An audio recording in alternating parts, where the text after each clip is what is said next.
kehadiran antum, Masya Allah, Alhamdulillah. Dan kita kembali bertemu di kajian Malam Rabbanias. Dan insya Allah teman-teman sekalian, Ustaz akan menyampaikan sebuah tema yang telah saya siapkan dengan tema poligami anugerah yang terzolimi. Masya Allah, pada Ustaz kami persilahkan. Tafadhal masykurah. Assalamualaikum warahmatullahi wabarakatuh. Waalaikumsalam warahmatullahi. Alhamdulillahi ala ihsanih wa syukru lahu ala taufiqihi wa amtinanih wa asyhadu an la ilaha illallah wahdahu la syarika lahu ta'ziman li sya'nih wa asyhadu anna Muhammadan abduhu wa rasuluhu da'ila ridwanih. Allahumma salli alaihi wa ala alihi wa ashabi wa ikhwanih. Hadirin dan hadirat, ikhwan dan akhwat, bapak-bapak dan ibu-ibu, jombloan dan jomblowati ya, Alhamdulillah, yang dirahmati oleh Allah Subhanahu wa taala. Pada malam hari ini dengan izin Allah ya, insyaallah kita akan berbicara tentang materi yang sangat berat ya. Ini fikih tingkat tinggi ya. Semenjak diluncurkan judul poligami anugerah yang terzalimi, banyak yang bertanya-tanya, ada yang juga japri ke saya, Ustaz, maksudnya yang terzalimi siapa yang terzalimi ya? Ya. Apakah istri-istri nomor satu yang terzalimi ya? Ataukah bapak-bapak yang terzalimi sehingga tidak bisa berpoligami ya? Ataukah ikhwan-ikhwan yang menzalimi diri sendiri? Sebagian orang-orang mereka bisa berpoligami namun tidak mereka berpoligami, akhirnya terjerumus dalam hal-hal yang haram. Atau maksudnya apa ya? Sebenarnya dari judulnya sudah jelas. Yang dimaksud adalah syariat poligami yang terzalimi ya. Yang terzalimi bukan, saya tidak berbicara tentang praktisinya, tetapi syariat poligami ini adalah syariat yang sangat indah yang diturunkan oleh Rabbul Alamin, yang Al-Hakim, yang Maha Bijak, yang tahu tentang makhluk yang ia ciptakan. Ala ya'lamu man khalaq, bukankah yang menciptakan lebih tahu tentang yang dia ciptakan? Maka Allah Subhanahu wa taala menurunkan syariat yang pas dan tepat untuk dijalankan oleh makhluk-makhluk yang Allah ciptakan. Namun syariat poligami menjadi tercoreng ya, dengan orang-orang yang tidak paham tentang indahnya syariat tersebut. Maka dia terzalimi dari sisi ini ya. Terzalimi karena muncul orang-orang yang benci terhadap syariat poligami.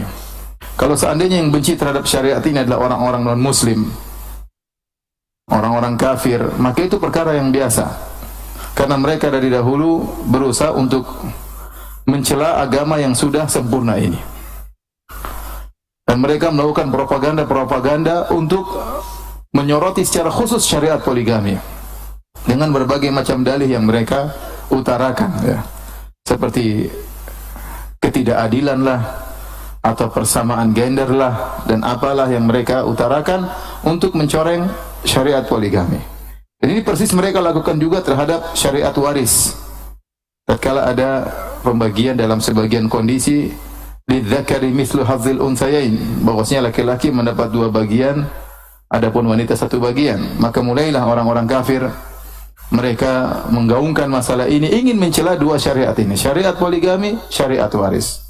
Kalau mereka berhasil mencela 2 syariat ini, maka mudah mereka akan menganalogikan dengan syariat yang lainnya. Maka sebagai orang Islam yang benar, yang membela agamanya, yang meyakini bahwasanya Islam adalah agama yang sempurna, maka dia harus membela syariat ini. Karena jika seandainya mereka berhasil mencela syariat ini, 2 ini, berarti agama Islam tidak sempurna, dan membuka pintu-pintu mereka untuk mencela syariat-syariat yang lain, hukum-hukum Islam yang lain. Oleh karenanya para ulama menulis buku-buku membantah tuduhan-tuduhan mereka, cercaan mereka, yang mereka tidak tahu tentang bagaimana indahnya syariat poligami. Yang menyedihkan bahwasanya propaganda mereka ya akhirnya tertular kepada sebagian kaum muslimin, terutama kaum muslimat, terutama ibu-ibu ya, yang terbawa dengan ya omongan-omongan mereka. Akhirnya secara sadar atau tidak sadar menjadi wanita-wanita anti poligami, anti syariat Allah Subhanahu wa taala ya. Ini yang kita khawatirkan. Yang kita khawatirkan. Tentunya banyak di antara ibu-ibu yang tidak suka poligami bukan karena syariatnya, tapi karena praktisinya, karena suaminya yang poligami. Kalau suami orang yang poligami nggak masalah. Tapi karena praktisnya adalah suaminya yang dianggap mungkin tidak adil, mulailah dia benci terhadap syariat poligami. Saya khawatir ke bawah. Namanya syaitan akan bisikan dalam hatinya seakan-akan syariatnya tidak adil. Seakan-akan syariat tidak adil. Maka dari sini syariat poligami seakan-akan terzalimi dari orang-orang yang tidak tahu tentang hakikat syariat ini, termakan dengan propaganda orang-orang non-muslim. Kemudian syariat poligami juga terzalimi dari sisi praktisinya, ya. Betapa banyak orang-orang yang menjalankan praktek poligami, mereka tidak paham tentang fikih poligami. Ya. Mereka mengedepankan syahwat, ya, daripada ilmu. Padahal saya katakan tadi, poligami adalah fikih tingkat tinggi, ya. Seorang yang masuk dalam bab ini harus punya bekal yang luar biasa, bukan sekedar ilmu, bukan sekedar harta, mental juga dia harus punya, ya. Kebijakan dalam menghadapi kehidupan rumah tangganya.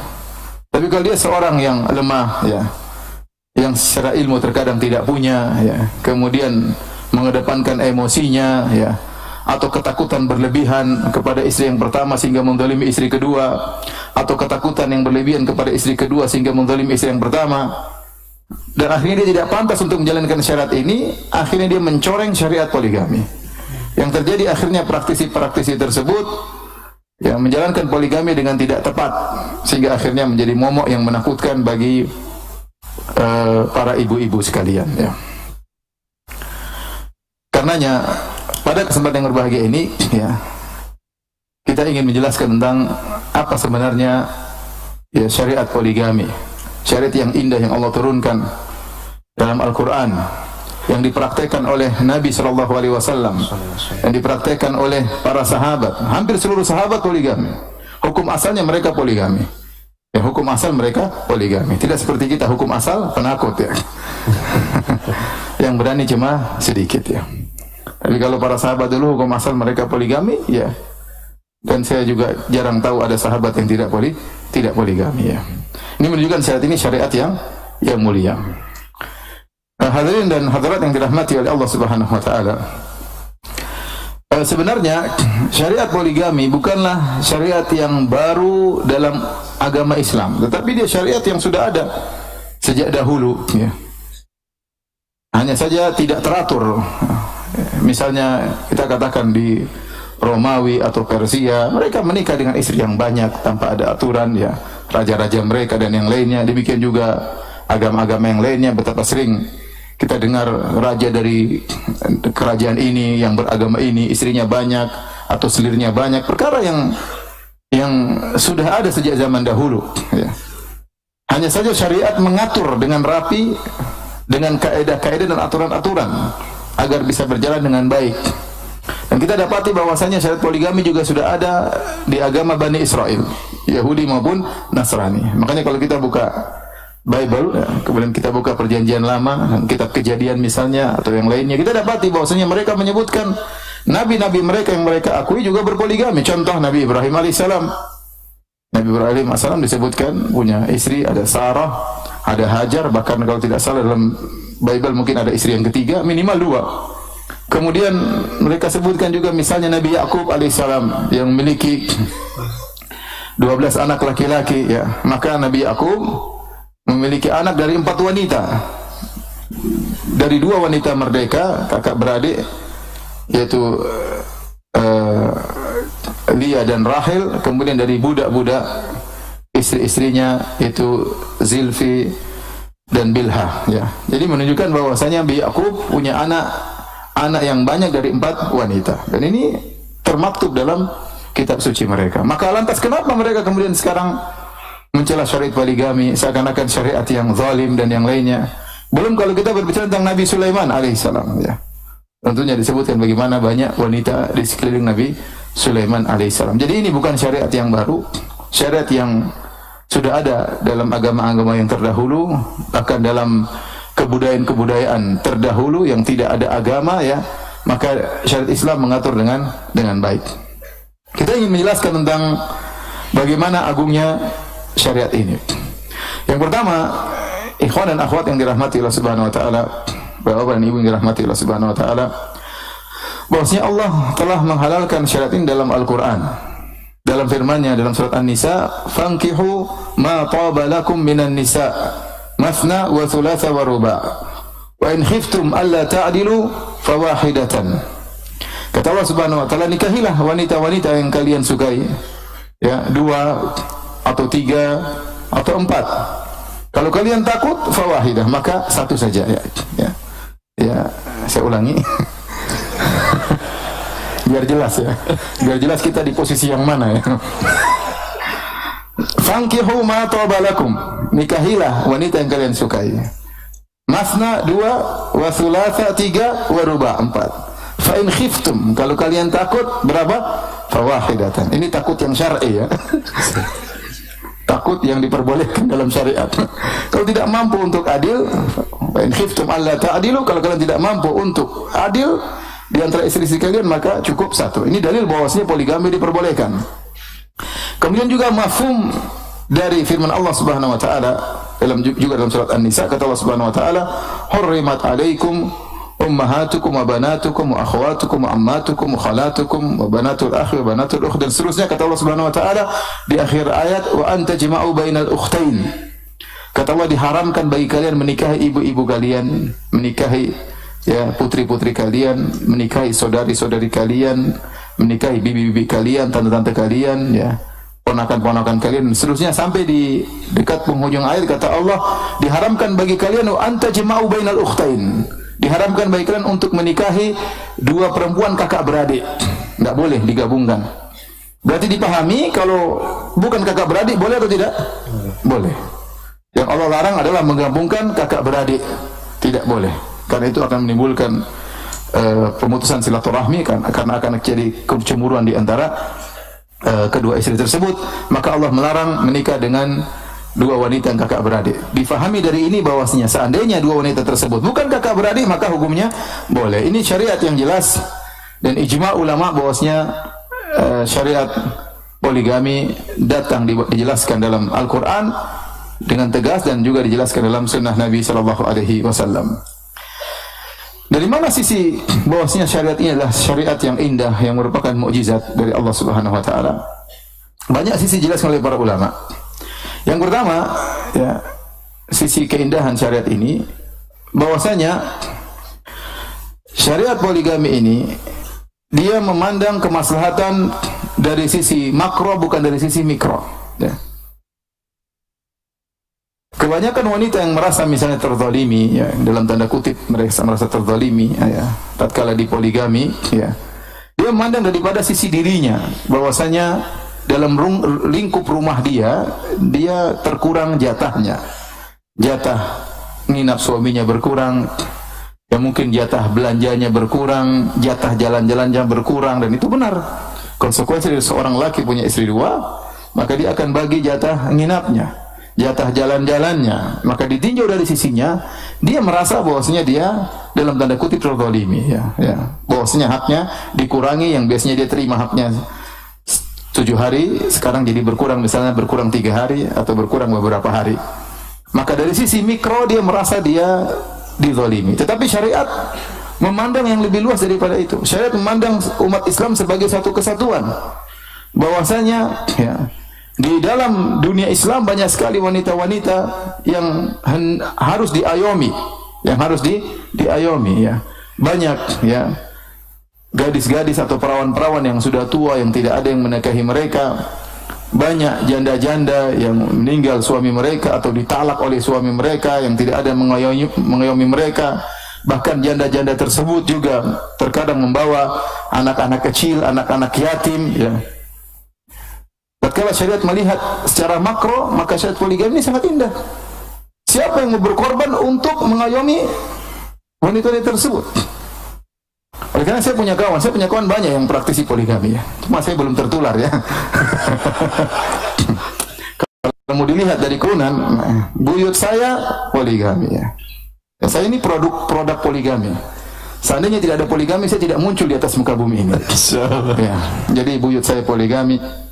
nikah dua, kakek saya juga nikah dua, dan saya dari istri kedua. Kemudian bapak saya juga nikah dengan ibu saya, kemudian nikah juga dengan wanita yang lain, dan saya tidak ya. Ini menunjukkan bahwasanya poligami bukan keturunan ya. Yang keturunan itu penyakit gula ya. Teman saya juga banyak praktisi poligami, apalagi kalau di Arab teman saya rata-rata banyak poligami. Dan mereka berkata kepada saya, Firanda, poligami itu bukan, sebenarnya ada benar, kita tidak mungkin ada kelezatan, tetapi sisi tanggung jawab lebih besar daripada kelezatan. Ya. Bahwasanya seorang tatkala poligami bukan pikiran dia sekedar melampiaskan hawa nafsu, banyak pikiran yang dipikirkan. Dia misalnya ingin memiliki anak yang banyak, misalnya dia ingin mengayomi para wanita, misalnya banyak hal yang dia pikirkan. Sehingga dia berkata kepada saya bahwasanya poligami itu tanggung jawab lebih besar daripada sisi kelezatan. Bayangkan kalau punya istri 3, kemudian punya anak banyak, siapa yang ngurusi anak tersebut? Butuh seorang laki-laki yang hebat, ya, yang hebat, yang punya mental yang kuat, yang punya ekonomi yang bagus untuk bisa mengayomi, ya, orang-orang tersebut, wanita-wanita tersebut. Bukan orang yang nekat, ya, yang tidak punya modal. Suatu hari saya duduk di teman saya maksudnya alhamdulillah punya kelebihan harta. Tiba-tiba dia cerita, atau ada yang telepon dia, seseorang telepon dia, tolong bantu saya, ini motor saya bocor ya, masukkan bengkel, saya nggak punya uang untuk bengkelin motor. Subhanallah. Dia bilang, Ustaz, saya tahu siapa orang ini. Saya bilang, saya nggak tahu orang ini, Ustaz. Dia untuk bayar bengkel motor nggak punya, tapi istrinya 2. Masya Allah. Ini contoh praktisi nekat. Baru saya katakan bahwasanya poligami bukan sekedar kelezatan, tapi bagaimana pertanggungjawaban yang luar biasa. Ya. Sehingga syariat melihat secara apa? Secara makro. Bayangkan kita di daerah-daerah, di negara-negara kafir yang mereka menolak poligami, bahkan di antara mereka mengharamkan ya, perceraian misalnya, apalagi nikah 2, kalau ada masalah tidak boleh cerai sama sekali, sehingga tidak apa-apa berzina tapi yang penting tidak boleh cerai. Maka banyak sekali penyakit-penyakit sosial yang terjadi, ya. Banyak prostitusi, banyak perzinahan, ya. Ya, kemudian perempuan menunggu dinikahi laki-laki, ternyata dia bersaing dengan lelaki. Wanita dia nunggu laki-laki untuk didatangi, ternyata dia bersaing dengan laki-laki. Kenapa? Banyak praktisi homo. Ya. Tambah nggak laku lagi perempuan. Laki-laki ternyata punya pilihan, bukan cuma perempuan, dia juga suka apa? Laki-laki. Sehingga semakin banyak penderitaan di dalam kehidupan mereka. Ya. Belum anak-anak tidak ada yang ayomi, anak-anak tidak punya bapak, tidak punya ibu akibat banyak perzinahan. Ini semua kenapa? Karena permusuhan yang nyata terhadap praktek apa? Poligami. Maka Allah yang Maha tahu tentang ciptaannya menurunkan syariat yang pas buat makhluknya. Oleh karena syariat poligami ini tidak boleh dicela. Anda tidak bisa mempraktekkan, Anda jangan mencela praktek poligami. Ya. Anda ternyata, suami Anda ternyata tidak bisa menjalankan praktek poligami dengan baik, jangan syariatnya dicela. Jangan syariatnya dicela. Dan jangan sampai dalam diri Anda benci dengan syariat poligami. Ini syariat diturunkan dari Rabbul Alamin untuk kemaslahatan makro. Ya, bukan hanya sekedar melihat pada satu rumah, 2 rumah, tidak, tapi melihat kepada satu dunia Islam, satu kabupaten, satu negara Islam dengan berbagai macam permasalahan sosial, penyakit sosial yang ada. Maka ada satu syariat yang mudah untuk mengayomi mereka, itu syariat poligami. Paham Bapak-bapak? Ibu-ibu paham, ibu-ibu? Baik. Yang kedua, yang menunjukkan syariat poligami adalah syariat yang merupakan mukjizat. Bahwasanya syariat ini turun pas buat kondisi laki-laki dan perempuan. Dalam Islam, lelaki dan perempuan tidak dihukumi sama, tetapi disikapi oleh Islam dengan keadilan. Dan keadilan tidak sama dengan menyamakan. Jangan menyangka bahwasanya namanya adil itu harus menyamakan. Ya. Kalau misalnya saya punya murid di kelas, yang satu rajin, yang satunya bahlul, ya. Kemudian yang satunya nilainya 10, yang satunya nilainya -2. Kemudian saya satunya ranking 1, satunya tidak naik kelas. Akhirnya yang tidak naik kelas tanya, Ustadz nggak adil. Kita kan sama-sama murid Ustadz, jadi maksudmu apa? Ya kita sama-sama ranking 1 Ustadz. Ya, gimana ranking 1 sama-sama? Ente bahlul, dia pintar ya. Maka tidak berarti keadilan itu harus menyamakan, paham? Dan dalam Al-Quran banyak sekali Allah membedakan. Ya. Qul hal yastawi alladziina ya'lamuna wal ladziina la ya'lamun. Katakan apakah sama antara yang berilmu dengan tidak berilmu? Beda, Allah membedakan. Ya, apakah sama orang kafir dengan orang muslim? Afanaja'al muslimina kal mujrimin? Apakah mensikapi ya orang-orang Islam seperti orang-orang pendosa, mujrim, orang kafir? Tidak akan sama, ya. Qul hal yastawil a'ma wal basir am hal tastawi dhulumatu wan nur? Apakah sama yang melihat hak dengan yang buta dari kebenaran? Apakah sama antara cahaya dengan kegelapan? Allah banyak bedakan hal. Ini dalil bahwasanya keadilan itu bukan bersamaan. Tetapi keadilan dalam Islam namanya wad'u syai' ala mawdhi'ihi, meletakkan suatu pada tempatnya. Meletakkan suatu pada tempatnya yang tepat, itulah namanya adil. Itulah namanya keadilan. Nah, orang-orang kafir mereka ingin menyamakan antara wanita dengan laki-laki. Mereka menganggap wanita adalah kompetitor bagi laki-laki, laki-laki kompetitor bagi wanita. Sekitar sekarang wanita dianggap seperti laki-laki, disikapi sama, suruh kerja yang keras, ya, sampai berbagai macam hal. Bahkan perempuan kemudian mungkin super track, kita ngelihatnya kasihan, ya. Kemudian perempuan kerja keras, ya, keluar pagi kemudian kerja berat yang bukan bidangnya, sehingga wanita terhina, ya, terhina. Islam tidak demikian. Wanita di rumah dimuliakan, jadi ratu, ya, terkadang jadi pembantu, ya, lihat kondisi. Tapi maksudnya dimuliakan di rumah lah, yang kerja laki-laki, kerja laki-laki. Perempuan santai, dia punya tugas berat, ngurus anak-anak, ya, ngurus buah hatinya. Buah hati kita diurus oleh istri kita, tugasnya berat, ya. Bukan kemudian suruh keluar rumah, kemudian cari nafkah, kompetitor dengan laki-laki, bersaing dengan laki-laki, laki-laki bicara dia pun teriak-teriak dalam forum. Tidak demikian, ya. Itu tata cara pemikiran orang barat, ya. Ya. Yang mereka ingin merendahkan wanita dengan propaganda tersebut. Maksudnya ingin menyamakan wanita dan laki-laki, seakan-akan mengangkat derajat wanita, namun pada hakikatnya adalah menghina para wanita, sehingga wanita bisa dijamah oleh siapa saja, bisa dijamah oleh siapa saja, boleh dinikmati oleh siapa saja. Beda dengan dalam Islam. Oleh karenanya Islam melihat ada perbedaan laki-laki dengan perempuan, sehingga dimunculkanlah oleh Allah Subhanahu wa taala syariat poligami. Banyak sisi. Pertama, ikhwan dan akhwat yang rahmatillah subhanahu wa ta'ala, kenyataan menunjukkan bahwasanya jumlah wanita jauh lebih banyak daripada jumlah lelaki. Jumlah wanita jauh lebih banyak daripada jumlah lelaki. Ya, kalau setiap laki-laki hanya mengoyomi satu perempuan, bagaimana sisa wanita yang berlebihan tersebut? Ada yang membuka daftar untuk biro jodoh. Misalnya laki-laki yang daftar 10.000, yang perempuan mungkin 30.000, ya. Ya gimana? Ya, ini kalau jadi semua masih ada 2/3 yang tidak terayomi, ya. Bahkan Nabi mengabarkan bahwasanya di hari kiamat kelak, min alamatis saah, di antara tanda-tanda hari kiamat, antaksuran nisa wa yaqillar rijal, bahwasanya banyak wanita dan sedikit lelaki. Hatta yakuna li khamsina imra'ah al-qayyimul wahid, sampai pada suatu kondisi di mana 50 perempuan yang ngurus satu laki-laki. Dan kalau antum ada di zaman tersebut, antum dikejar 50 wanita. Sampai jumlahnya berlipat ganda, sampai 50 wanita yang ngurus berapa?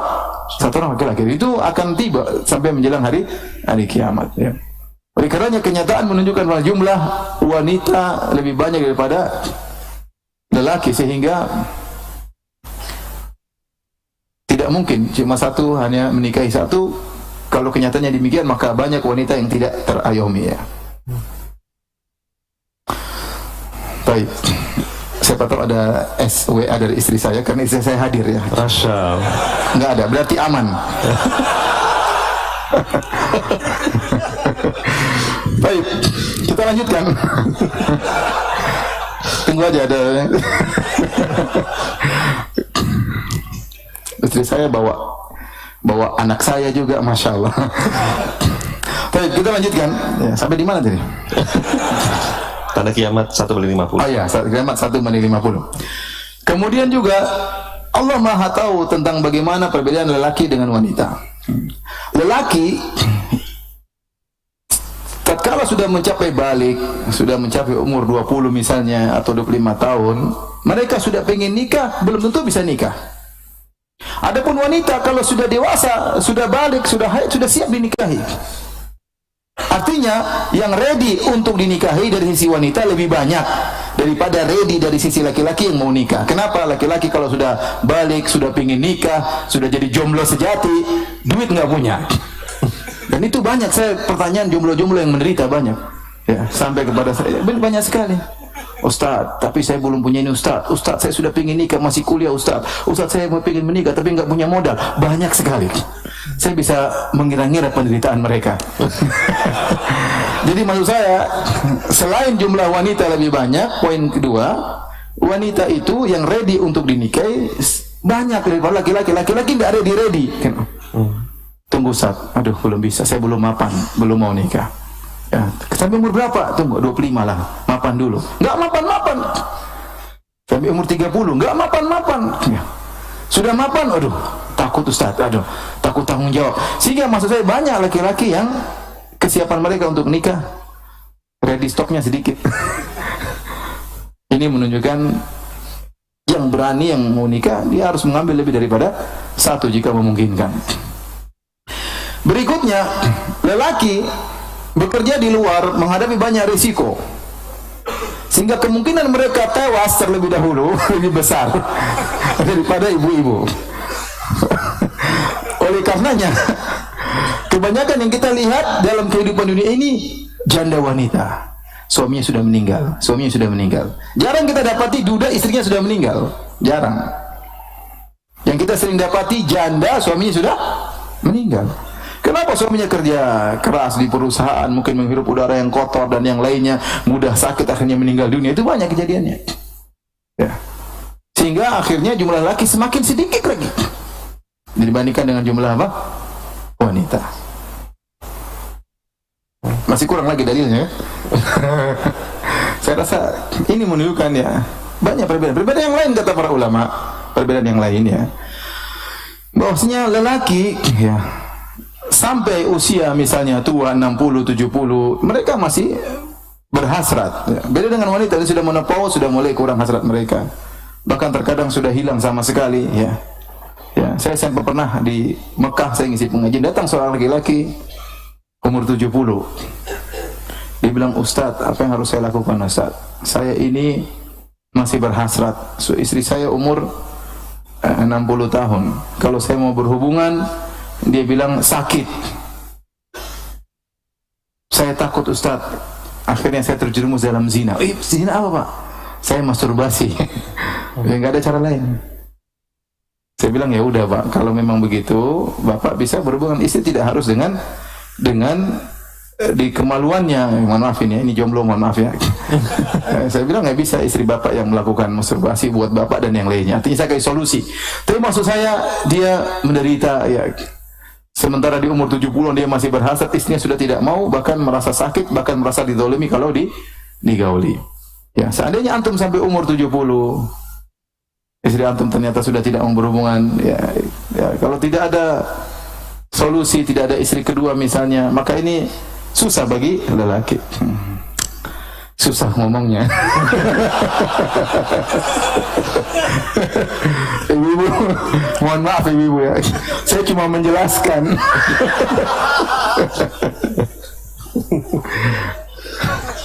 Kita lanjut apa sudah nih?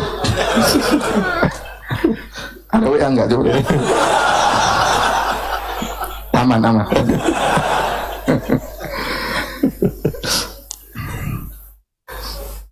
Jadi ini berbagai macam sisi yang akhirnya dijelaskan oleh para ulama bahwasanya syariat poligami adalah syariat yang indah.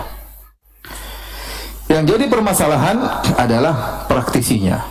Praktisi poligami yang tidak tahu hukum dalam menjalankan praktisi tersebut.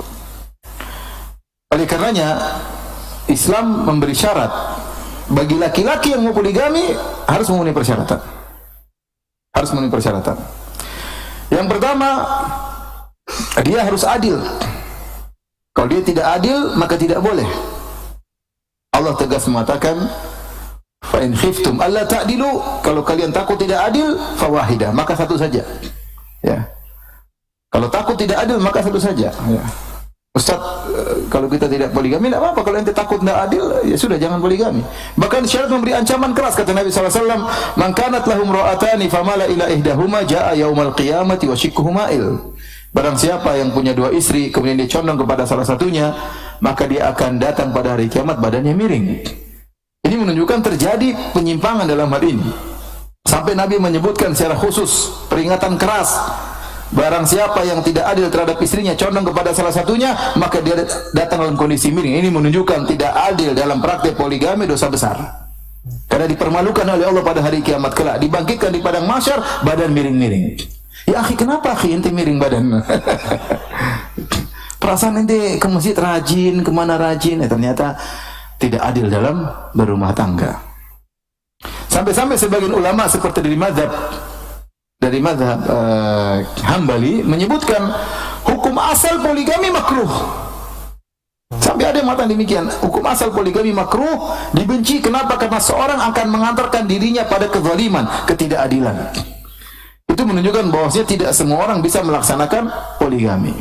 Tidak semua lelaki bisa melaksanakan poligami. Dia harus tahu bagaimana menjalani, ya, mengatur rumah tangganya, ya.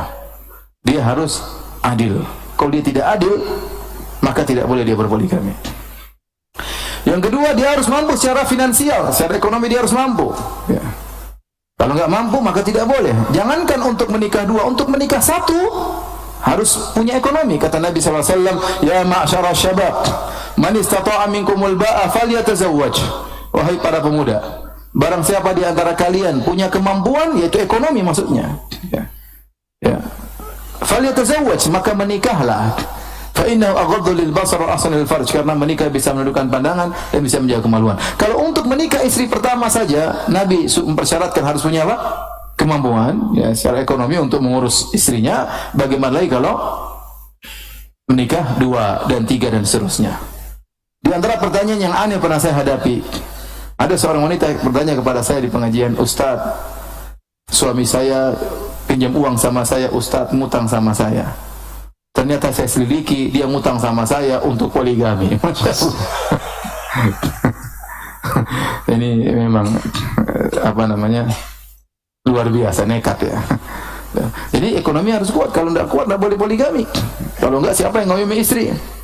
Siapa yang ngayomi anak-anak? Ya, ya. Jadi harus kuat secara ekonomi. Kemudian saya katakan juga harus kuat secara mental. Dia punya jiwa kepemimpinan untuk bisa mengatur istrinya. Ya. Kepemimpinan sini bukan berarti dia teriak-teriak, marah-marah, nampar sana nampar sini, tidak. Tapi dia punya kemampuan untuk mengatur. Ya. Bisa jadi seorang bisa mengatur perusahaan, dia tidak bisa mengatur rumah tangganya. Banyak orang seperti itu. Dia dalam bidang dunia pekerjaan dia hebat, tapi dalam rumah tangga dia hancur. Nah, dia tidak bisa mengatur. Tidak bisa mengatur. Kalau dia tidak bisa mengatur, maka yang dia bawa dalam kehidupan rumah tangganya adalah kesengsaraan. Adalah kesengsaraan. Ya, makanya saya punya kawan juga praktisi poligami. Dia bilang, "Ya Firanda, dulu waktu saya mau menikah, saya bayangkan saya akan menjadi serigala di antara 2 kambing betina. Setelah saya poligami, saya menjadi kambing di antara 2 serigala betina." Sehari diomelin di sana, sehari diomelin di sini.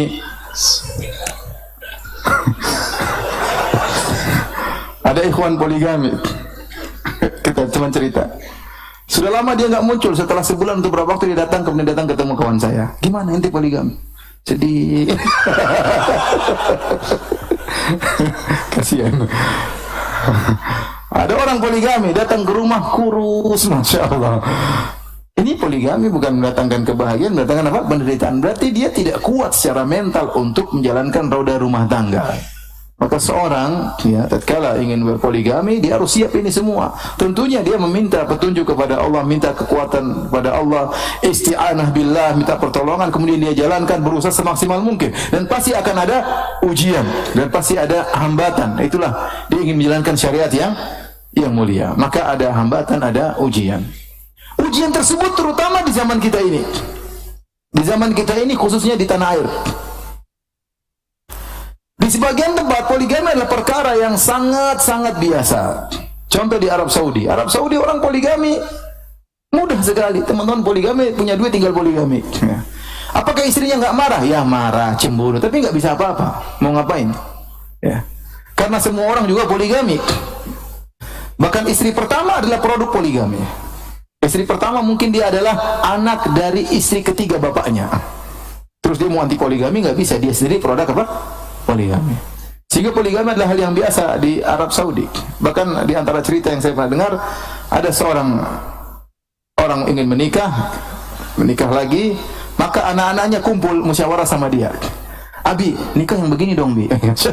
Diskusi sama anak-anaknya. Hebat atau tidak? Itu terjadi ya. Karena suatu hal yang biasa. Sehingga bi'ah atau lingkungan mendukung terjadinya praktek poligami. Contoh lebih hebat lagi seperti di Afrika. Di Afrika, kawan-kawan saya yang dulu di Universitas Al-Madinah, kata mereka, ya Firanda, kalau kita tidak poligami, kita dianggap berpenyakit, dianggap lemah syahwat, dihina. Maka hukum asalnya kita poligami. Saya punya kawan datang ketemu saya musim haji. Dia S1 tapi istrinya 3. Ente S3, istri cuma 1. Saya bilang, istri saya 4 in 1. Jadi maksud saya, ya, bagi mereka itu hal yang biasa. Bahkan orang tidak poligami dihina. Sehingga karena kondisi sudah biasa, poligami tidak ada yang demo-demo di situ, tidak ada yang protes-protes. Ya. Beda tatkala kita di tanah air. Ente mau poligami, ujian berat di hadapan ente. Ya kalau kita bilang poligami, indah ya, impian para lelaki. Satu kata berjuta makna. Tapi begitu dilaksanakan ternyata berat.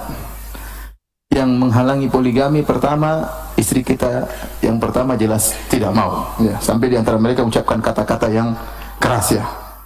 Ya, saya tidak bercerita istri saya, tidak ya. Ya nanti saya salah paham. Ini cerita tentang istri orang lain. Langkahi dulu mayatku. Ngeri, bayangkan. Itu mereka ucapkan, langkahi dulu mayatku. Di antara mereka yang berkata, saya siap di madu, kalau suami saya siap diracun. Mengerikan. Jadi itu terjadi di tanah air kita. Di tanah air kita terjadi. Ya. Kondisi mengerikan ya. Kondisi enggak, bukan pengalaman saya. Alhamdulillah saya tidak begitu ya. Istri saya sudah bilang dari dulu, Abi, saya sudah siap. Masya Allah, siap pentungan.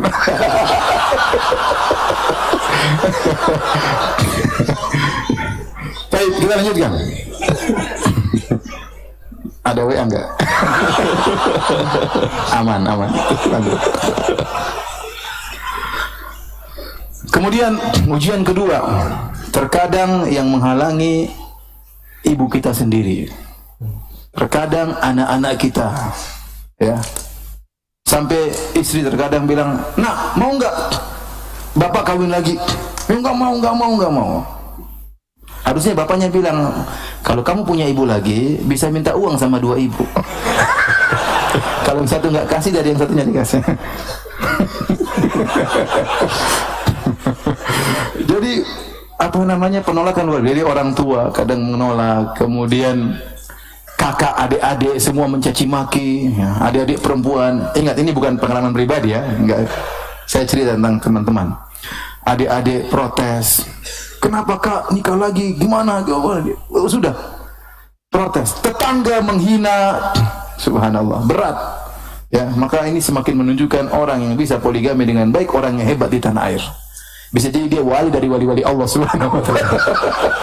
Bisa jalankan dengan baik, adil, ini orang hebat. Karena tantangan begitu besar yang dia hadapi untuk menunjukkan syariat Allah yang sempurna ini ya. Berat, tidak gampang. Kemudian terkadang kalau sudah dipoligami, istri pertama, istri kedua. Istri pertama dengan beratnya menerima, dan saya tidak tahu ada ujian lebih berat bagi wanita seperti poligami. Saya rasa paling berat zaman sekarang ini, terutama Indonesia, perempuan diuji dengan ujian poligami. Kalau dia bisa menjalani, insya Allah dapat pahala yang besar ya. Kenapa? Karena dia memperjuangkan syariat Allah. Dia tidak ingin poligami tercemar dengan kelakuannya. Maka dia berusaha menjalankan dengan baik. Tapi itu ujian yang sangat berat. Terkadang ini ini sudah jalan baik-baik ini, seorang laki-laki punya istri satu, istri kedua. Ternyata ada provokator, ada setan-setan perempuan beredar. Datanglah ibu-ibu yang kepanasan kepada istri pertama. Anti kenapa dipoligami? Anti nggak bisa servis suami ya? Jadi membuat kesan seakan-akan wanita yang dipoligami wanita rendahan, tidak dicintai lagi oleh suaminya. Ini tidak benar.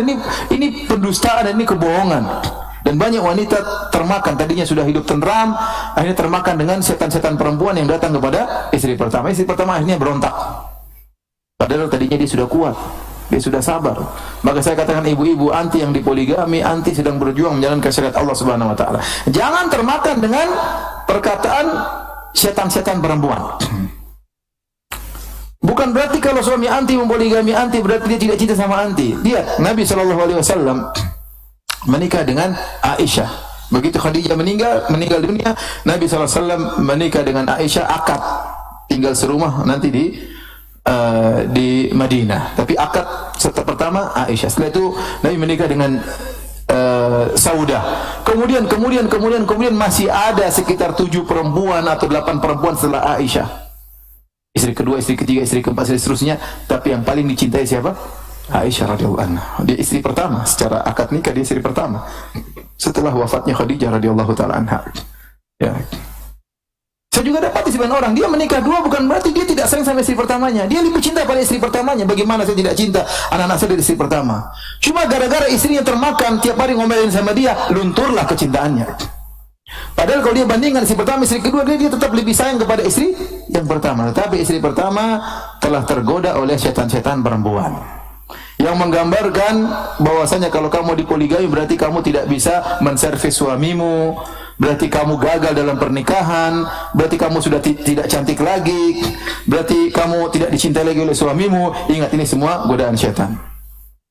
Terkadang setan-setan tersebut, ibu-ibu setan tersebut datang kepada istri kedua.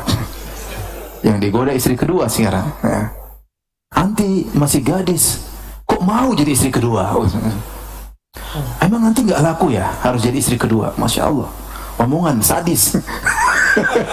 Ini sadis ya. Anti kenapa? Anti jangan rusak rumah tangga orang. Subhanallah. Ya ini syariat Allah, dibilang merusak rumah tangga orang. Ini bahaya, ini perempuan ini, saya takut mereka dosa besar karena mereka merusak rumah tangga orang lain. Ya. Kalau anti tidak ingin dipoligami, anti servis suami anti, jangan merusak rumah tangga orang lain. Sehingga mereka kemudian datang mengganggu, akhirnya terjadilah perceraian. Akhirnya istri pertama nuntut kepada suaminya, pilih saya atau dia. Ini dilarang oleh Nabi SAW. Tidak boleh seorang wanita meminta suaminya menceraikan istri yang lain, tidak boleh. Ya, haram kata Nabi seorang wanita minta kepada suaminya tolaqa ukhtiha.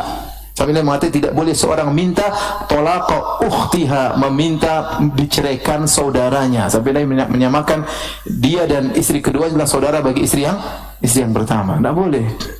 Ya, bersaing yang sehat. Kalau berjuang sama-sama, kalau suami tidak adil, suami yang ditegur kamu nggak adil, kamu harusnya bisa yang baik ya. Seperti itu dan yang lainnya. Oleh karenanya saya katakan, kita Indonesia untuk menjalankan syariat poligami berat.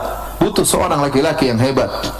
Ya, yang dia sisi ekonomi oke, sisi keadilan juga bisa, dia punya mental untuk menghadapi ini semua, bisa mengayomi kedua istrinya atau ketiga istrinya agar tidak terpengaruh dengan godaan-godaan di luar dan kata-kata orang ya.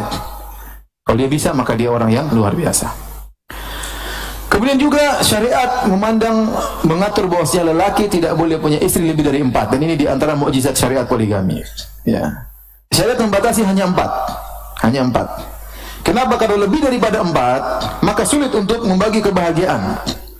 Secara umum lelaki hanya bisa maksimal mengurus wanita 4 orang, sehingga dia punya waktu untuk mengurus istri-istrinya dan dia punya waktu untuk mengurus apa? Anak-anaknya. Ya. Dengan demikian maka dia hanya maksimal oleh syariat hanya 4. Makanya waktu turun syariat poligami, ya, para sahabat yang punya istri lebih dari 4 disuruh cerai oleh Nabi SAW. Tinggalkan 4 saja, sisanya cerai. Ya, Adapun Nabi SAW lebih dari 4, itu keistimewaan Nabi SAW. Khusus buat Nabi SAW. Nabi SAW ya, kalau kita baca ya tentang bagaimana pernikahan beliau, semua ada maslahatnya. Dan Nabi punya keistimewaan. Contohnya Nabi SAW memiliki kekuatan biologis yang luar biasa. Ya. Terkadang Nabi SAW dalam semalam dia menjimai istrinya langsung 9 orang dengan sekali jalan, langsung digilir 9 orang tersebut, dan itu jarang yang bisa melakukannya seperti Nabi SAW. Intinya Nabi spesial. Adapun umatnya maksimal cuma berapa? Cuma 4. Karena itulah yang memungkinkan kadar maksimal yang mungkin seorang bisa membagi kebahagiaannya, Baik. Ini tentang syariat poligami.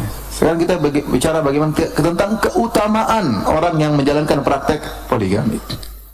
Laki-laki maupun perempuan.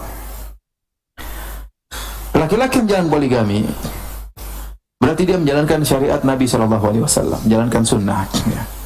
Ya. Banyak ibu-ibu yang protes, Mas, sunnah kan masih banyak, kok pilih yang ini?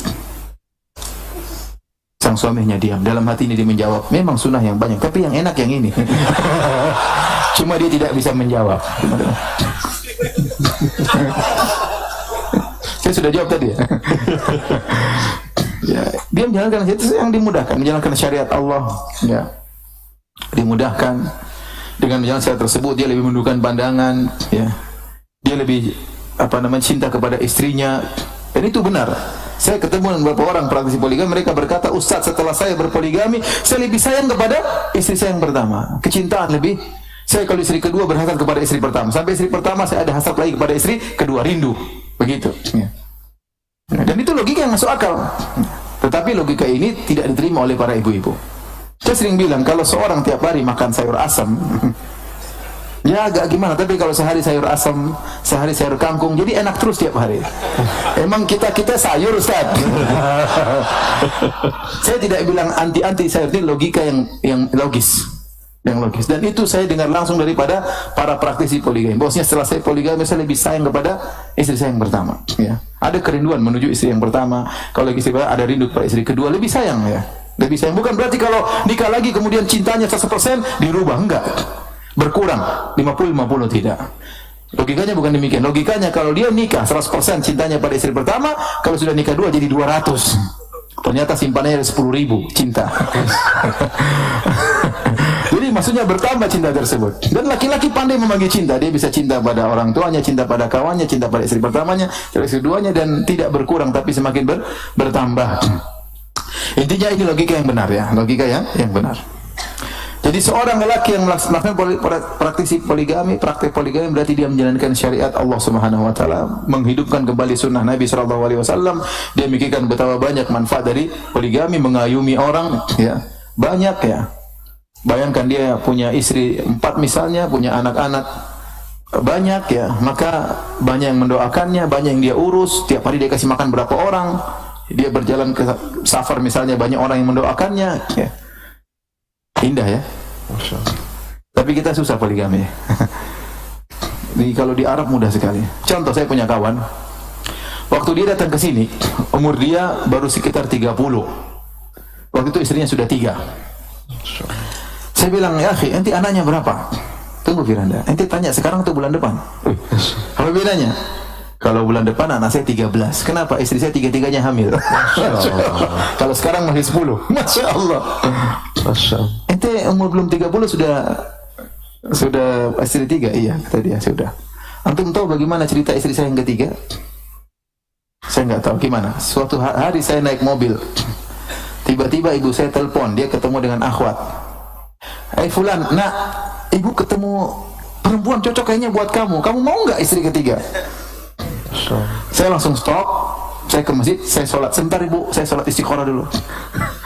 Oke bu, Masya Allah. Begitu mudahnya di sana ya. Jadi ibunya malah mendukung. Sekedar intermezzo ya. Jadi intinya, jadi ikhwan, nasib kita sama ya, nasib kita sama. Jadi menurut saya orang bisa berhasil menjalankan poligami dengan sesuai sunnah, dengan adil, mengayomi kedua istrinya, ketiga istrinya, mengurusi anak-anaknya, maka dia lebih baik daripada yang tidak poligami. Makanya Ibnu Abbas berkata kepada Sa'id bin Jubair. Sa'id bin Jubair waktu masih muda, jenggotnya belum tumbuh.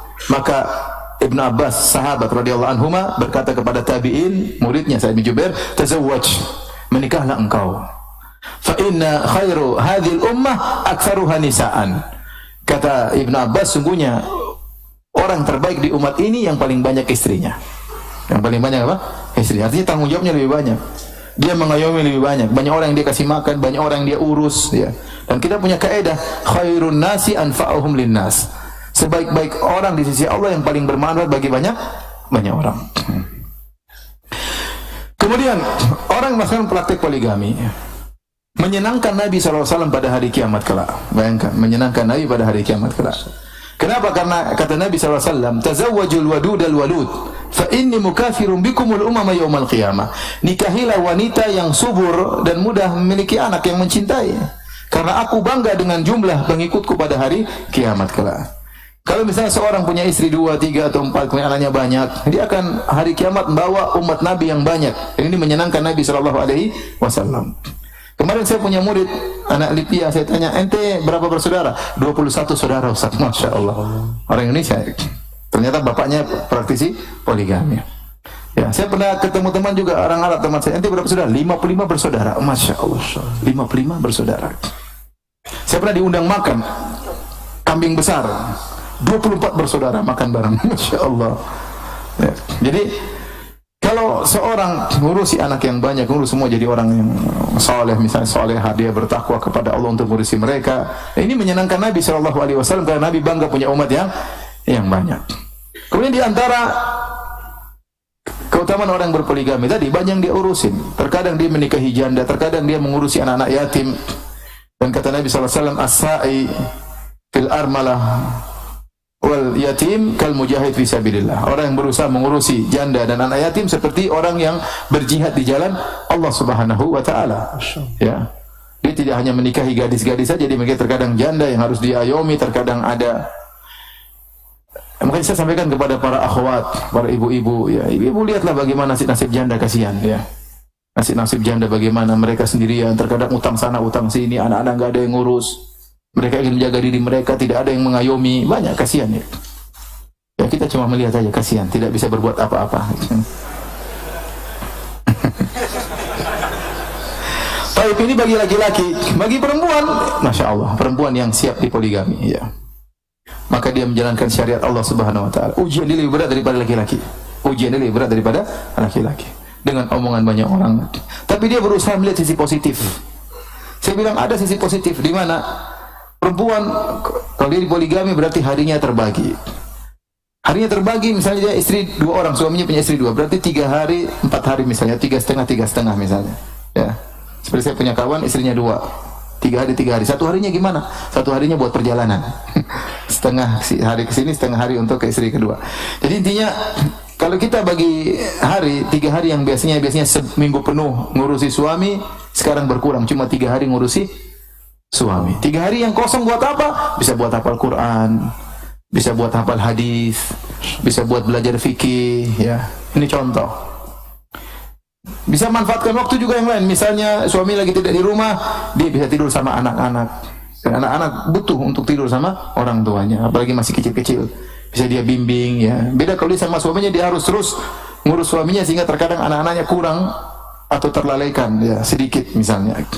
Ini dari sisi apa? Sisi positif. Dari sisi positif juga dia rela sebagian harinya dia berikan kepada saudarinya.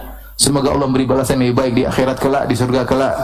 Ya, dia niatkan, saya merelakan sebagian hari saya untuk kebahagiaan saudari saya. Dan Nabi SAW mengatakan, la yu'minu ahadukum hatta yuhibba li akhihi ma yuhibbu li nafsihi.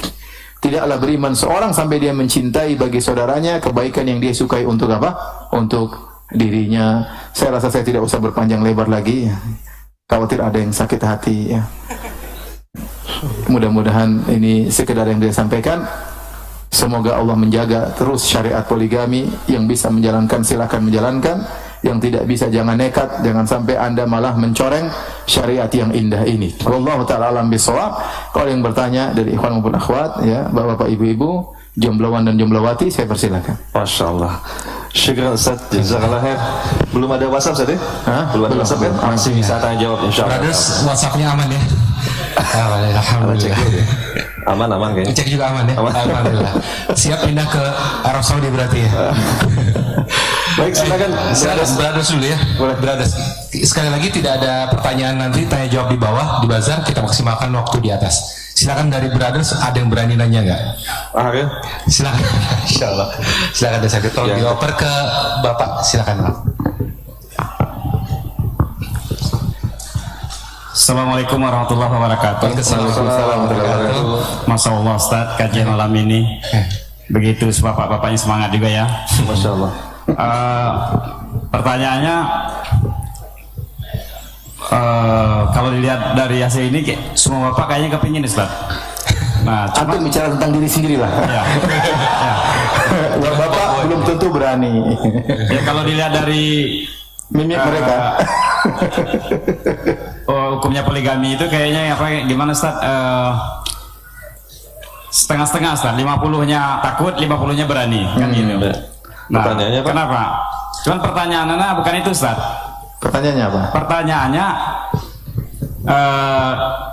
kepada Ustaz, kenapa, apa alasan Ustaz sampai saat ini Ustaz belum poligami gitu. Ya, sementara ilmu sudah fikih tingkat tinggi, gelar doktor, ya, disari material itu juga sudah sangat bagus. Assalamualaikum warahmatullahi wabarakatuh. Waalaikumsalam. Masalahnya kalau ustadznya, Anda pernah tanya sama istri, Baik. Ustadz Firanda aja istrinya baru satu, kita baru gimana? Jadi jadi Anda hujah ya, dapat Ustadz? ilmu dari Ustadz. Assalamualaikum warahmatullahi wabarakatuh. Syukran Pak. Di depan saya ada dua pilihan. Saya berpoligami atau tidak. Poligami tidak harus wajib bagi saya. Ya, dia terkadang wajib bagi kondisi tertentu. Terkadang sunnah bagi kondisi tertentu, terkadang boleh bagi kondisi tertentu. Dan Nabi mencontohkan keduanya. Nabi SAW pernah tidak berpoligami dalam waktu yang lama, 25 tahun. Tatkala beristrikan dengan apa? Khadijah radhiyallahu anha. Ya. Kemudian tatkala Khadijah meninggal dunia, maka kemudian Nabi berpoligami. Ya, saya tidak mungkin menjelaskan di sini. Yang jelas saya tahu apa yang saya lakukan. Yang jelas saya belum terima WhatsApp. Itu dapur saya, mohon maaf tidak bisa saya jelaskan. Masya Allah. Nggak mungkin saya jelaskan, nanti khawatir saya ria, istri saya ria. Jadi nggak usah lah. Itu antara saya dengan Allah Subhanahu wa Ta'ala, antara saya dengan kekasih saya, istri saya. Ya. Masya Allah. Masya Allah. Barakallahu fiikum, Ustaz. Masya Allah. Semoga Allah menjaga. Yang jelas kalau saya poligami saya kasih tahu. Baik, Silakan Allah. Semoga Allah menjaga Ustaz dan keluarga. Masya Allah. Amin. Baik, silakan istri. Oke. Mesti istri kan? Istri. Pokoknya sister silakan nanya. Harus istri. Silakan. Assalamualaikum warahmatullahi wabarakatuh. Waalaikumsalam warahmatullahi wabarakatuh. Silakan, Mbak. Langsung ke pertanyaannya, Ukti silakan. Ya, Ustadz, saya sudah menikah 16 tahun. Masya Allah. Sudah apa? Sudah menikah 16 tahun, namun belum diberikan keturunan. Saat ini suami saya meminta izin untuk poligami. Akhirnya dengan berat hati saya mengizinkan. Sebelumnya kami memiliki anak adopsi sudah berumur 16 tahun. Masya Allah. Pertanyaannya, bagaimana saya harus menghadapinya? Karena jauh di lubuk hati saya tidak takut, tidak kuat. Ya, ya. Kedua, apakah keputusan kami ini sudah menjadi jalan yang baik? Itu aja Ustaz. Waalaikumsalam. Assalamualaikum warahmatullahi wabarakatuh. Waalaikumsalam warahmatullahi wabarakatuh. Saya kagum dengan anti yang maksudnya rela untuk berbagi kebaikan, anti pikirkan suami anti, ya, dalam tanda kutip agar bisa punya anak, menikah lagi. Dan memang itu berat. Saya katakan tadi, ujian bagi wanita sekarang ini terberat menurut saya poligami. Ini berat daripada laki. Laki ya, ujian mungkin diomelin orang, diomelin keluarga, dia masih bisa jalan. Dia seorang lelaki, ya, dia kuat, hatinya kuat. Tapi perempuan, istri pertama, tatkala di madu itu sangat berat, dan itu dirasakan oleh semua orang, ya. Tapi saya cuma bisa menyampaikan bahwasanya apa yang anti lakukan sudah benar. Agar anti bisa dapat pahala, anti harus merelakan tersebut, niatkan bahwasanya saya ingin menyenangkan suami saya ingin suami saya punya dapat keturunan, dan saya ingin berbagi kasih sayang saya kepada wanita yang lain. Ya, dengan begitu mungkin suami lebih sayang kepada anti. Daripada tiap hari anti kemudian ngomelin, akhirnya bisa jadi rasa cintanya pudar. Dia akhirnya lebih tentram kepada istri kedua, akhirnya dia jarang tengok anti, dan itu bisa jadi anti pemacu dia berbuat zalim. Harusnya dia bisa adil, dia malah menjadi apa? Berbuat zalim. Tapi selalu ingatkan suami, wahai suamiku, saya sudah relakan sebagian waktuku, ya hendaknya kau berbuat adil, ya. Ya, jalani sebagai praktisi poligami yang baik. Ya, ada aturan-aturannya, ya. Bisa dibaca di buku saya Mukjizat Poligami, ya. Bagaimana menjalani poligami yang benar sebagai seorang ahli teori.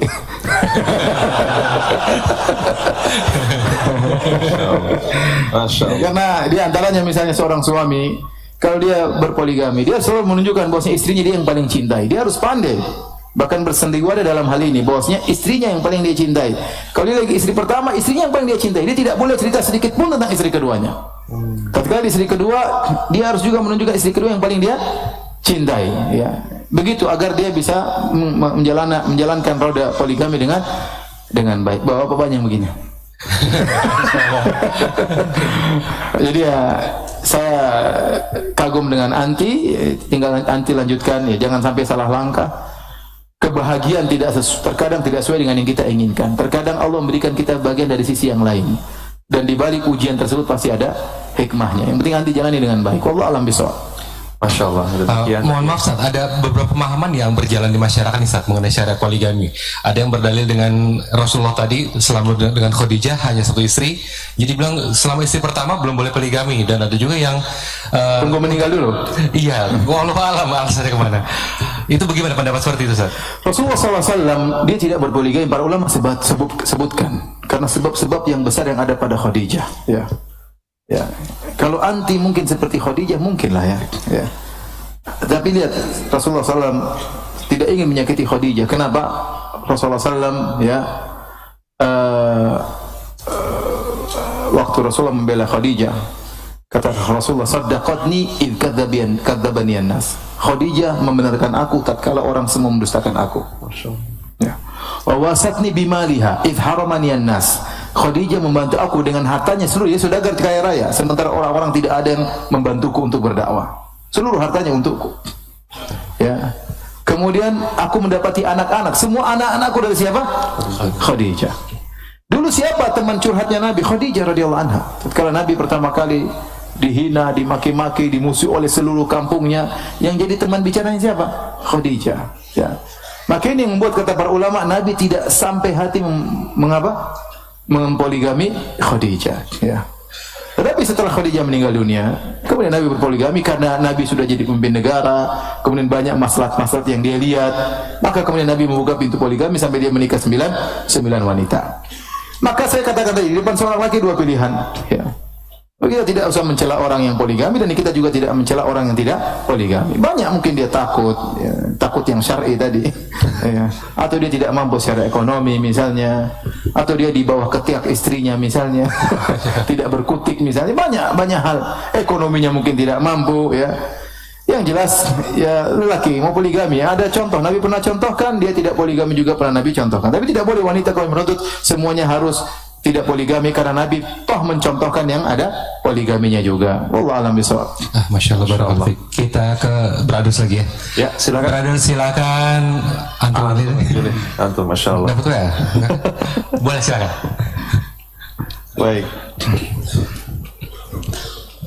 Baik, dan harapkan langsung ke inti pertanyaan. Iya, langsung ke inti pertanyaan. Assalamualaikum warahmatullahi wabarakatuh. Waalaikumsalam. Jazakallahu khairan atas ilmunya. Semoga Ustadz dan keluarganya berkahi Allah Ta'ala. Amin. Yang saya mau tanyakan Ustadz, kan fitnah terbesar seorang laki-laki itu kan adalah perempuan kan? Iya. Berdasarkan hadis-hadis yang sahih gitu. Iya. Nah, apakah yang sepemahaman saya bukankah ada seorang sahabat yang dia juga nggak berharta tapi dia poligami gitu? Karena kan fitnahnya karena besar ini perempuan, kita tahu bahwa ada yang seorang mujahid bahkan hafiz Al-Qurannya tergoda fitnah wanita gitu. Apalagi kayak di zaman saat sekarang ini gitu. Maksud saya apakah tidak ada celah bagi seorang laki-laki yang harus dia mampu secara harta gitu, dia harus berpoligami gitu Ustaz?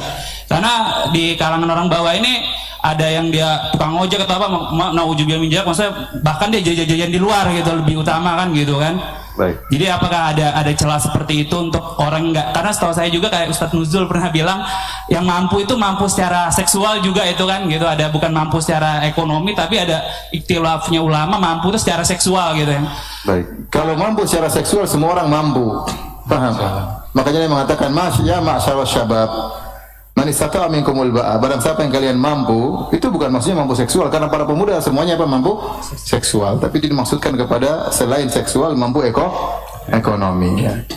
Dan bukan berarti seorang kemudian tidak punya harta tidak boleh menikah selama dia mampu bekerja.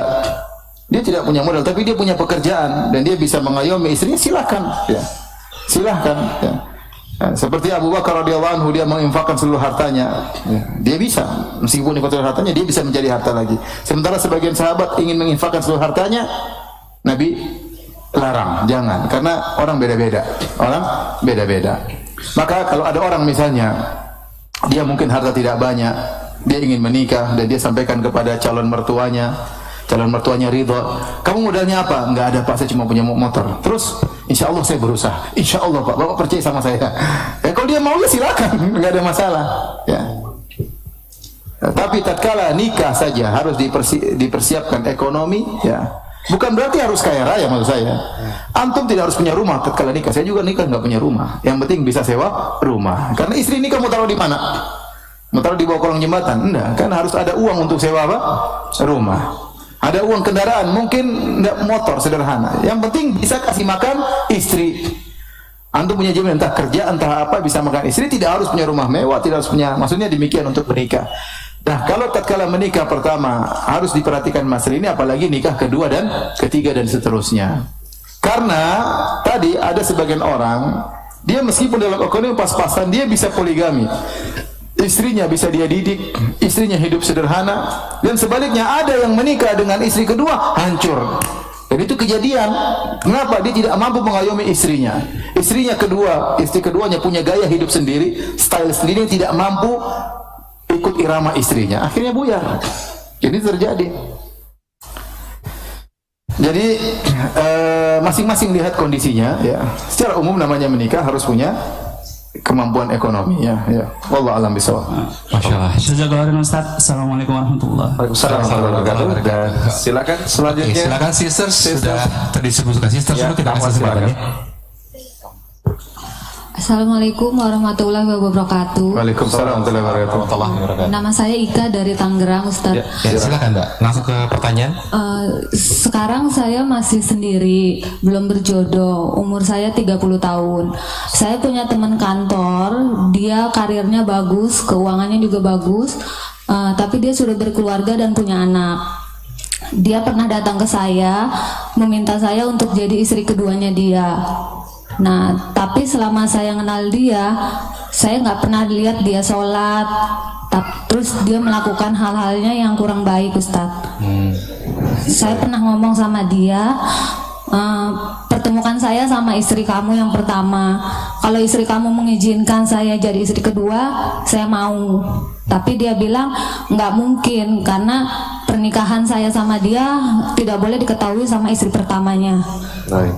Apakah saya salah, Ustadz, kalau saya menolak permintaannya dia? Terus apakah saya disebut tidak menerima takdir Allah, Ustadz? Karena sampai sekarang saya semenjak kejadian itu belum pernah bertemukan sama orang yang memang berniat menikahi saya, Ustaz. Assalamualaikum warahmatullahi wabarakatuh. Waalaikumsalam warahmatullahi wabarakatuh. Jomblo angkat tangan, yang jomblo angkat tangan coba. Coba. Ayo serahkan diri kalian. Antum nih jomblo, masya Allah. Adapun pertanyaan anti menolak itu hak anti, karena seorang sebagaimana lelaki diperintahkan mencari wanita yang beragama, demikian juga wanita diperintahkan untuk mencari lelaki yang apa? Beragama. Anti itu tidak benar dia sholat. Bagaimana mengharapkan kebahagiaan dari seorang yang tidak sholat? Bagaimana mengharapkan keadilan dari seorang lelaki yang tidak sholat? Kalau anti terima, tolak wajar. Adapun belum ada yang mengetuk pintu anti. Penting banyak doa, berdoa kepada Allah. Kita nggak tahu yang terbaik bagi kita ya. Kita tidak tahu yang terbaik bagi kita. Saya katakan sebagian orang ya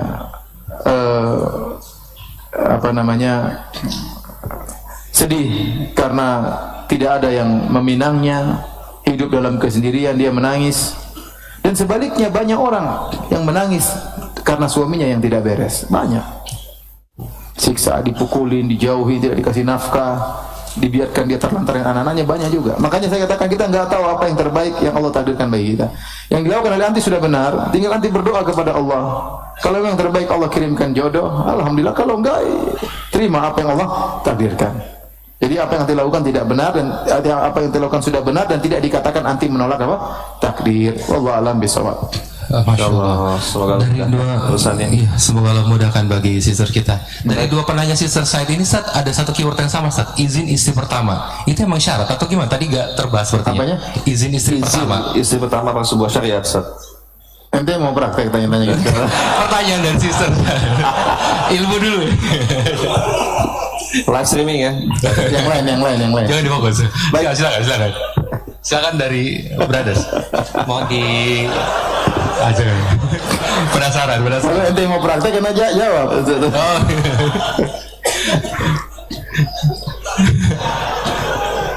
Oh. Ya, silakan. Assalamualaikum warahmatullahi wabarakatuh. Waalaikumsalam warahmatullahi wabarakatuh. Ustaz, saya mau bertanya mengenai substansi atau isi dari implisit surat An-Nisa yang Ustaz sebutkan tadi. Itu sebenarnya kan Ustaz tadi sampaikan bahwa ayat itu diturunkan saat sahabat memiliki istri lebih dari 4 ya Ustaz. Iya. Nah, sebenarnya implisitnya itu apakah surat itu menyariatkan untuk menambah atau mengurangi, Ustaz? Syarat tersebut sedangkan di banyak sisi lain para sahabat di hadis-hadis yang lain bahwa kayak banyak istri itu lebih baik gitu. Baik, terima kasih. Ya. Cukup ya. Terima kasih. Silakan. Jadi syariat itu turun untuk mengatur bagi orang yang istrinya lebih 4 agar dikurangi jadi 4. Karena kebahagiaan tidak bisa diraih dengan menurut kadar manusia yang normal kecuali dengan istri yang 4 ya. Kecuali Rasulullah SAW itu lain cerita. Dan mengatur bagi orang yang belum menikah, jika dia ingin berpoligami maka maksimal cuma 4. Kalau dia takut tidak adil maka cuma 1. Jadi kondisinya demikian. Kebetulan tatkala ayat itu turun, ada sebagian sahabat yang istrinya lebih 4, ada sebagian sahabat yang belum nikah. Maka bermanfaat bagi dua golongan ini. Paham ya? Masya Allah. Baik. Cukup aja. Silakan ke sister Said lagi. Sister Said dulu ya. Udah ada. Siap. Oke, silakan. Assalamualaikum warahmatullahi wabarakatuh. Waalaikumsalam warahmatullahi wabarakatuh. Silakan langsung ke pertanyaan. Ustadz, saya mau Ya.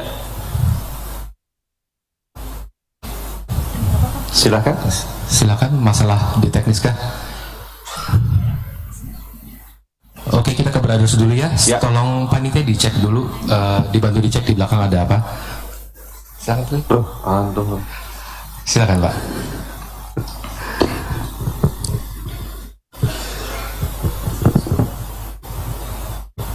Ya, silakan. Ya, Assalamualaikum warahmatullahi wabarakatuh. Waalaikumsalam warahmatullahi wabarakatuh. Ustadz, ingin tanya baiknya, saya bukan praktisi, cuman mau tahu aja. Sudah kelihatan dari wajah antum. Apakah sebaiknya poligami itu satu atap dua cinta, apa tetap beda atap gitu? Itu yang pertama. Yang kedua, kalau melihat dari pertanyaan sister tadi, apakah tidak sebaiknya Ustadz bikin kayak semacam biro jodoh gitu untuk menampung yang jomblo sampai saya bikin biro jodoh yang verifikasi siapa? Antum. Terima kasih ya. Waalaikumsalam. Yang saya jawab pertanyaan pertamanya aja. Jadi kalau seorang poligami seharusnya masing-masing istri punya tempat tinggal sendiri. Dan itu hak di antara hak istri. Ya, para ulama menyebutkan hak seorang istri dia memiliki tempat tinggal sendiri, tidak diintervensi oleh keluarga suami sama sekali. Tidak boleh ada adik suami tinggal di situ, tidak boleh ada ayah dan ibu suami tinggal di situ, apalagi istri yang lain tinggal di situ. Maka ini hak seorang istri. Ya. hak seorang istri, kecuali misalnya dia merelakan, ya, dia mengalah, ya, maka itu urusan dia. Tapi kalau dia hukum asalnya masing-masing istri punya rumah sendiri, itu dipraktekkan oleh Nabi Shallallahu Alaihi Wasallam. Bagaimanapun seorang wanita, ya, kesolehannya seperti apapun pasti ada rasa cemburu, pasti ada rasa cemburu. Dan Islam memandang secara umum bahwasanya wanita punya kecemburuan meskipun mereka orang-orang yang salehah, maka mencegah terjadinya kemudaratan, maka masing-masing punya tempat tinggal sendiri, ya. Sampai saya pernah menghadapi kasus ada seorang wanita minta cerai karena suaminya punya istri 4, kemudian ditaruh di satu rumah tapi lain pintu, ya. Lain pintu tetapi penutupnya kurang rapat, sehingga kalau di sebelah ada desah-desahan terdengar oleh dia, ya, itu kan susah bagi seorang wanita. Itu akhirnya dia minta cerai karena dia tidak kuat menahan kecemburuannya, dan itu wajar, dia punya hak untuk minta cerai. Jadi seharusnya masing-masing punya tempat tersendiri, ya, tempat tersendiri. Allah taala alam bisawab. Masya Allah. Oke, sisters, mungkin sudah siap teratasi kendala teknisnya. Assalamualaikum warahmatullahi wabarakatuh. Waalaikumsalam warahmatullahi wabarakatuh. Afwan Ustadz, saya mewakili sisters yang tadi karena beliau sulit menyampaikannya. Jadi begini, sister yang tadi itu punya orang tua. Nah, seperti yang Ustadz jelaskan tadi, bahwa laki-laki sampai umur 70 tahun pun kadang masih punya hasrat seksual. Nah, kejadiannya pada orang tua Mbak ini, si ayah masih punya hasrat itu, tapi istrinya, ibunya Mbak ini sudah jelas menyatakan bahwa tidak sanggup lagi. Nah, tapi ibunya sudah menyampaikan bahwa sudah mengikhlaskan bila suaminya ingin berpoligami atau menikah lagi. Tapi yang jadi kendala menurut Mbak ini, bahwa untuk berpoligami itu harus mempunyai ilmu yang cukup, sementara Mbak ini tidak melihat itu pada ayahnya gitu, secara finansial dan ilmu agama terutama. Lalu yang ingin ditanyakan bagaimana solusinya Ustadz? Jadi kayaknya lebih kepada anak-anaknya ini belum bisa menerima gitu Ustadz. Assalamualaikum warahmatullahi wabarakatuh. Waalaikumsalam warahmatullahi wabarakatuh. Ya, nasihat saya kepada anak-anaknya, berbakti kepada orang tuanya. Orang tuanya punya hasrat kemudian disuruh puasa tiap hari. Harusnya mereka berbondong-bondong bahu-membahu siapkan uang untuk orang tuanya, agar orang tuanya di masa tuanya ada yang mengayomi, ada yang menyayanginya, ya. Bukan kemudian dilarang. Bagaimana seorang dia berhasrat, apalagi zaman sekarang dengan fitnah wanita yang luar biasa. Akhirnya khawatir dia kemudian melakukan hal yang tidak-tidak di luar daripada sikap yang normal. Maka saya katakan solusinya bisa jadi ibu disuruh untuk melayani bapak tidak harus dengan di kemaluan. Misalnya dia bisa melakukan masturbasi kepada suaminya atau dari bagian-bagian tubuh yang lain, tidak harus masuk ke kemaluan. Kalau itu bisa memuaskan suaminya, alhamdulillah, tidak perlu poligami. Tapi kalau ternyata sang ibu sudah tidak mau dan bapak juga tidak mau melakukan dengan cara seperti itu, maka nasihatkan kepada kakak untuk, ya sudah, kalau bisa mengayomi bapak, biar bapak bahagia di akhir hidupnya, ada yang nemani, ya. Kalau dia nggak punya ilmu, diajari ilmunya seperti apa, kan udah, ya. Suruh dengarkan pengajian saya misalnya, nggak ada masalah, ya. Karena akhirnya terkadang begitu, akhirnya mulai ngelirik-ngelirik istri orang, terkadang melihat macam-macam. Padahal di masa tua harusnya dia meninggal dalam kondisi husnul khatimah, bukan malah terjerumus dalam kemaksiatan di masa tua. Maka saya harapkan anak-anak supaya bisa kerjasama, berbakti kepada orang tuanya di masa tua ayah mereka tersebut. Allah ta'ala bisawab. Sampai di sini saja mungkin bisa sampaikan. Semoga bapak dan ibu-ibu bisa berumah tangga dengan tentram, ya. Di dunia sampai di akhirat kelak. Mohon maaf atas segala penyampaian dan kekurangan. Subhanakallah bihamdik, asyhadu an la ilaha illa anta, astaghfiruka wa atubu ilaik. Assalamualaikum warahmatullahi wabarakatuh. Waalaikumsalam warahmatullahi wabarakatuh. Syukran Ustaz, jazakallahu khair, dan antum semua. Nabi SAW juga mengatakan ar-riba ithnan au thalathun wa sab'una baban. Dosa riba itu 70 atau 72 atau 73 pintu dosa riba itu. Adnaha, yang paling rendah, misal ayyankihar rajulu ummah, seperti seorang yang menzinai ibunya. Anda ingin membuang uang riba dan bertaubat? Salurkan untuk fakir miskin melalui Baitul Mal Rabbani dengan cara transfer ke rekening BNI Syariah 0388 008 009. Untuk konfirmasi atau info selengkapnya, hubungi 0813 2969 5359. Bersihkanlah diri dari riba dan gapailah ridhonya.